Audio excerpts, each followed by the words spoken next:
Take a girl and a guy, and they fall madly in love and form a family. Sprinkle in some counseling degrees and a doctorate, a dream of transforming relationships as we know it. And 20 years later, we give you power couple Dr. Ray and Jean Kadkodian. And this is their podcast, Couples Synergy.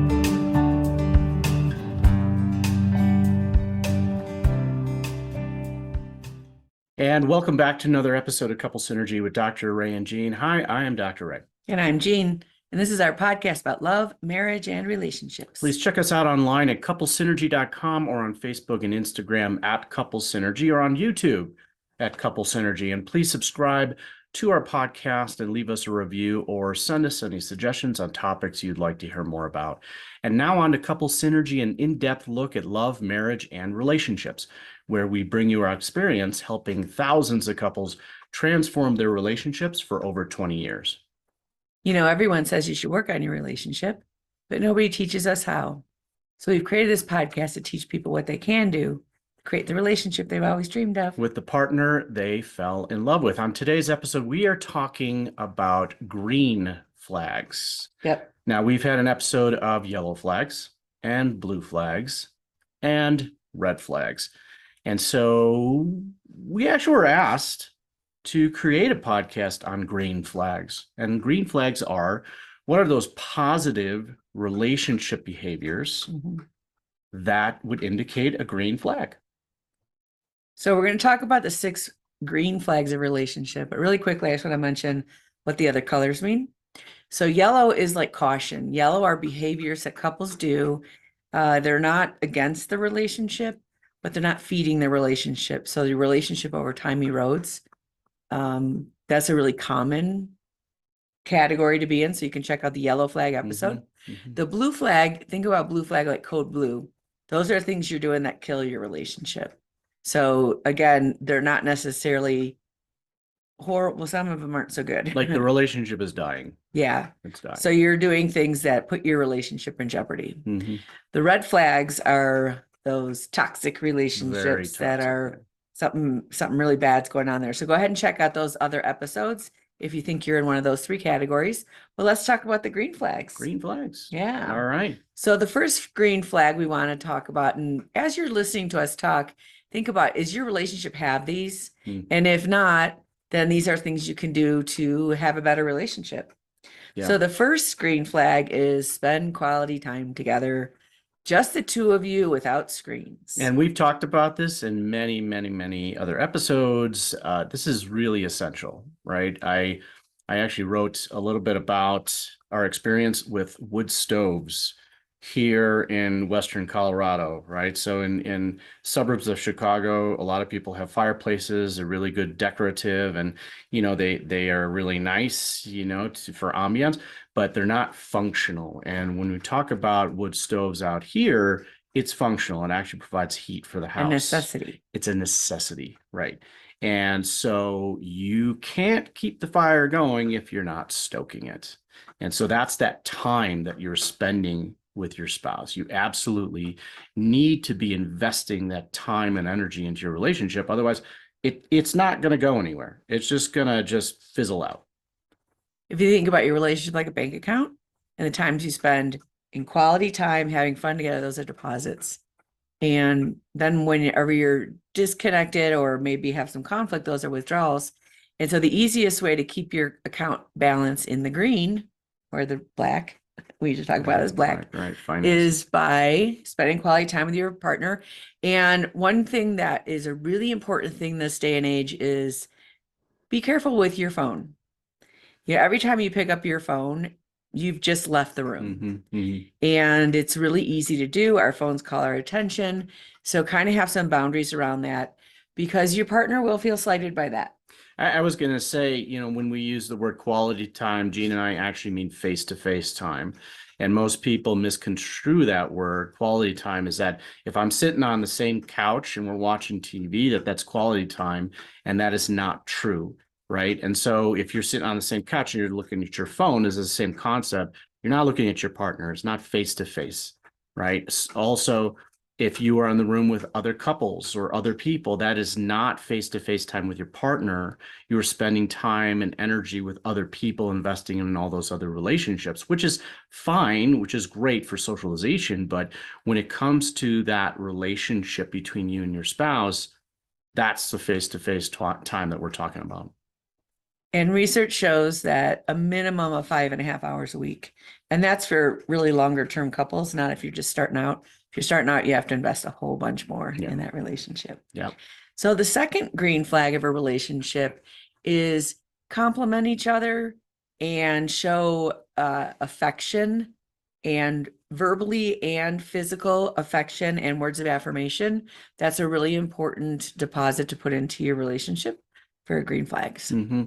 So, you know, a lot of people know about the 5 love languages, and one of the languages is words of affirmation. Mhm. You know, so we are kind of incorporating not only that verbal type of affirmation towards your partner, but it's also physical. Like, you're showing this care and concern and love, you know, towards your partner, and you're feeding that. And, you know, in contrast, if you are using negative words and you're talking badly about your partner, that is really obviously going to be very, very detrimental and start to deteriorate the relationship. So you need to be, you know, showing that positive concern and care for each other. When you speak positively to your partner, or when you acknowledge them, have affection, and appreciate them, what you're doing is you're releasing some really great hormones in their brain and helping them feel safe and secure in the world. And you're also helping them bond to you. Yeah. So it really creates this nice, safe place that you guys can be together. And we often forget to do that. We get so busy in life that we forget to compliment each other. Mhm. Or we take it for granted, Mhm. right? Yeah. So remember to do that. That's a really high level thing that you can be doing, especially when life gets really busy. Yeah. Give a compliment. It feels good. So the third green flag is do new and exciting things together. New and exciting things, right? We have had an episode about this too, and this is, you know, the new and exciting thing. The new part is really important, and the exciting Mhm. part is really important. If you guys go out on date nights, which a lot of couples do, that's great, that's awesome. A lot of couples go to the same restaurant. They love the restaurant that they go to. They love the chef, whatever, but it's not new and exciting. Okay. And those elements are really key. When you are doing something new, you are not stuck in a rut. When you're doing something exciting, it is bringing about this adrenaline and these bonding chemicals, because you are now bonding with your partner, going through something that is uncomfortable, it's unknown, and it can serve as a way to really bring up that excitement and passion in your relationship. When we do new things together, we have to interact differently. So neurons that fire together, wire together. And this is where couples get stuck in a rut. So when you're doing new things, you're getting outside of that regular way that you're getting kind of boring and how you relate to each Mhm. other. And you're also discovering new parts of yourself, especially if you're doing something that's thrilling or exciting, because we don't know how we're going to react to those things. You can see some of ours on our YouTube channel where we eat foods around the world, Oh, yeah. which is pretty funny, or go to Great America or something like that. But that's a really great deposit into your relationship. And the fourth green flag, and this is a tough one, is to be open and honest with your partner. This is, it would seem kind of elementary that you would be open and honest with your partner, but it naturally happens where couples start to censor their words.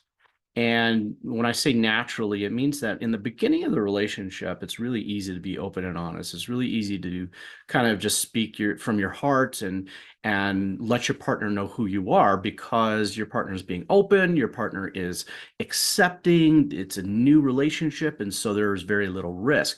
But as the relationship starts to develop, and as you start to invest more and more in the relationship, the two of you have more at risk. Right. So now there's this risk of rejection, risk of abandonment. You know, you don't want your partner to leave you. You have kids, you have assets together. And so all of those things are in jeopardy.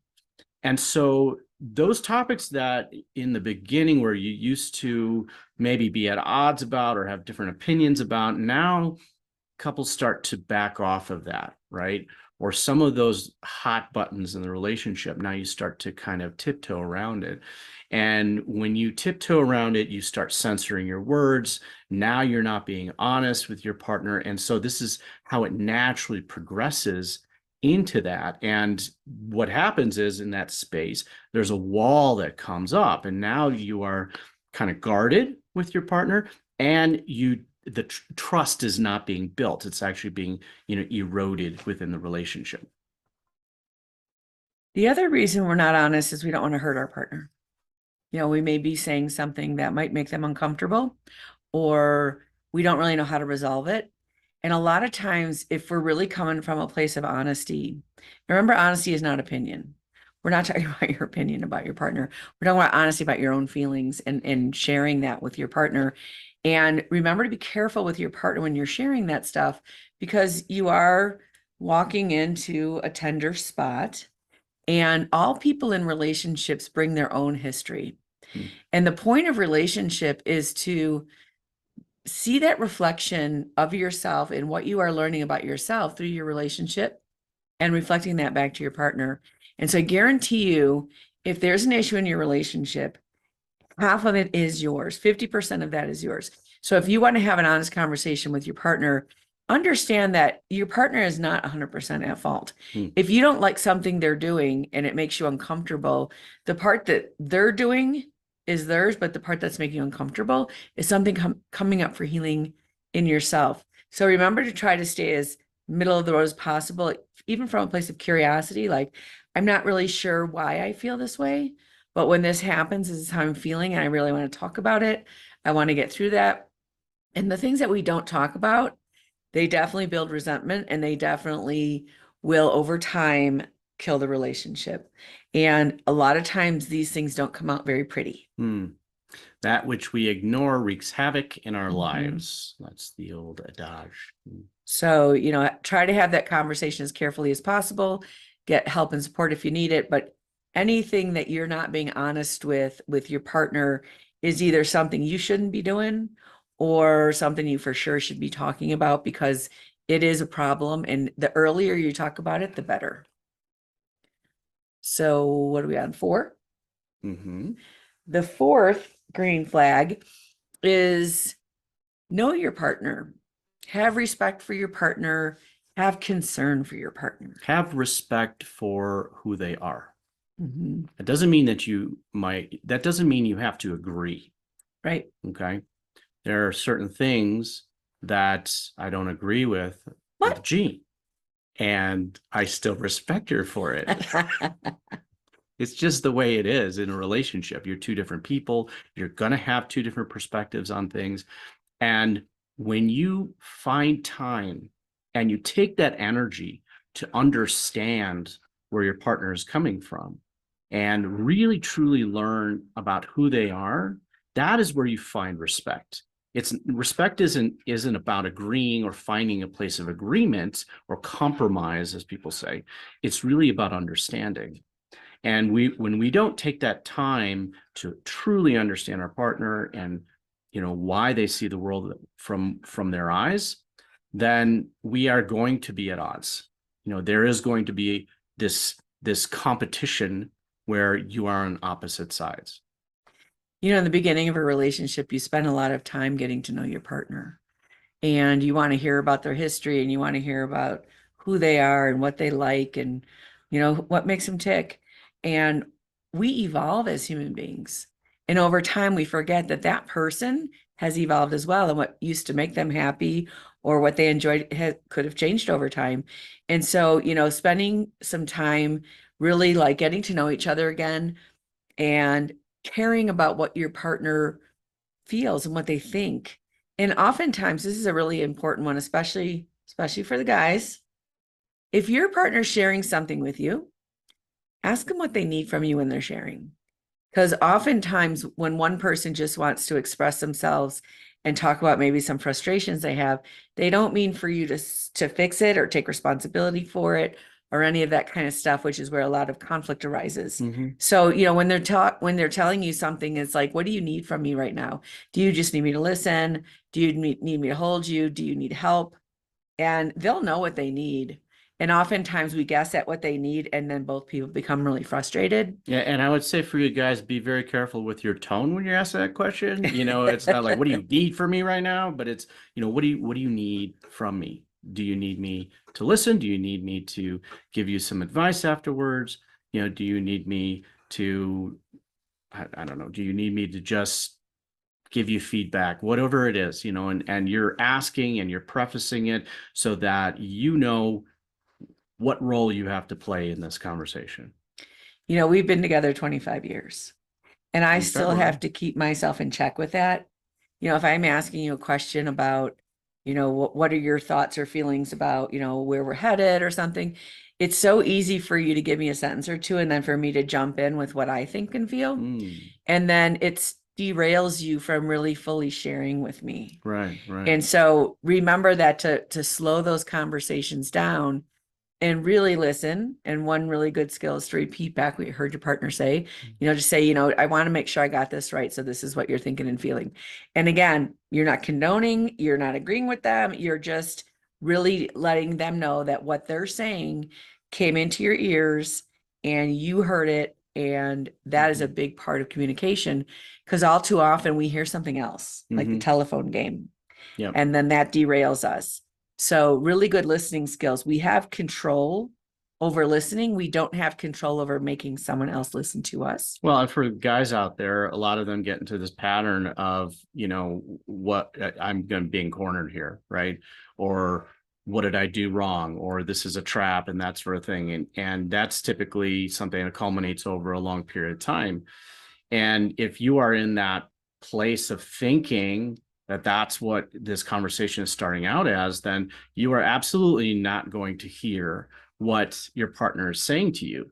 And they may just be looking for your advice. They may just be looking for your support. But if you feel like you are being cornered or you are being accused of something, or accused of not doing something, then you are already dismantling the whole process, and the communication will break down. And on the opposite side of that, if you really want to share something with your partner, say, can we find some time when you're not distracted, you don't have other things on your mind or other things that are pressing for you, and I just need to hear myself talk. I need to think through this thing I'm going through, and I just need you to listen, or I need you to let me finish the complete whole thing of what I need to say before we turn it into a discussion. And that way you're each sort of prepared to have that kind of conversation, which is really different than a dialogue. It's much more of a monologue. You mean don't lay down to sleep at 11 o'clock or midnight and your partner and you both are sitting there ready to go to sleep and say to your partner, I'm really mad at you right now. Just open up the late night fight. So actually, I think I called 2 of the flags 4 and we're on 6.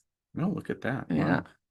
So the 6th green flag is make your relationship a priority. There's a really big concept in this world that we are very attracted, not attracted to, but what grabs our attention is something that is unimportant and not really urgent. Like your phone is always like, hey, notification, but it's like an email or Facebook or something. It's not something that's really that important, but it feels that way and it grabs our attention. And things that are really important in our life don't feel urgent. Like nobody urgently runs to the gym to work out or urgently eats a salad. Some people do, and I don't get it. I don't know why they do. But those kind of things usually take a little bit more planning and commitment. And the same thing holds true in our relationship, because once we invest a lot in our relationship and it feels pretty solid, it seems like, okay, I can kind of put that on the back burner and get to something that seems more important, like work or kids or school or whatever those other things are that are also important. But over time, whatever, relationships are like their own living entity. So if it's like a plant and you just stop watering it, sooner or later it's going to wither. Just whatever you put your time and energy into is what you're going to grow. And if you are making work a priority, if you're making your friends a priority, if you're making, extended family a priority, well, then something is going to give. and that is going to be your primary relationship. And we have always said that the primary relationship is the cornerstone of the family. So if you are not investing in that, then the rest of the family is affected. Cornerstone crumbles, the arch crumbles. For the individual person, your mental wellness is so much better if you're in a healthy relationship. You feel safer, secure, more connected. You feel like your life has a sense of meaning and purpose. You have less anxiety, less depression. If you are in a healthy relationship, your physical health is better. You're stronger, healthier. There are so many ways that relationships, what we're designed to do as human beings, is be in relationship. And our primary relationship has the greatest opportunity to help us feel good in this world, connected, safe, to help us heal and help us grow. So we want to thank you so much for joining us today on Couple Synergy on the topic of green flags. And we really encourage you guys all to listen to the episode about yellow flags, red flags, blue flags. And I want to do a shameless plug here for our weekend intensive for couples, because all of these green flags are encouraged and promoted in the couples weekend intensive and practiced. Absolutely. So we teach it, we help the couples understand it and implement it into their relationships. So there's probably going to be a little ad here for the weekend intensive, which we have 2 weekend intensives that are scheduled for 2023 out here in Colorado. And one of the most important things about the weekend is it allows you to have that experience and shift both physiologically. So you're shifting your brain chemistry, you're shifting what it feels like. So you're getting that good deep payoff while you're doing the work. Because a lot of times when we're asking people to do the work, they're not really sure what the payoff's going to be, if their partner is going to be open and vulnerable with them in creating this relationship. And so it gives you a really safe space to have those difficult conversations and to feel what it's like to spend a good chunk of time, really great quality time, learning and bonding with your partner. Hi, I'm Dr. Ray. And I'm Jean. And we're so excited to offer you this Couples Weekend Intensive.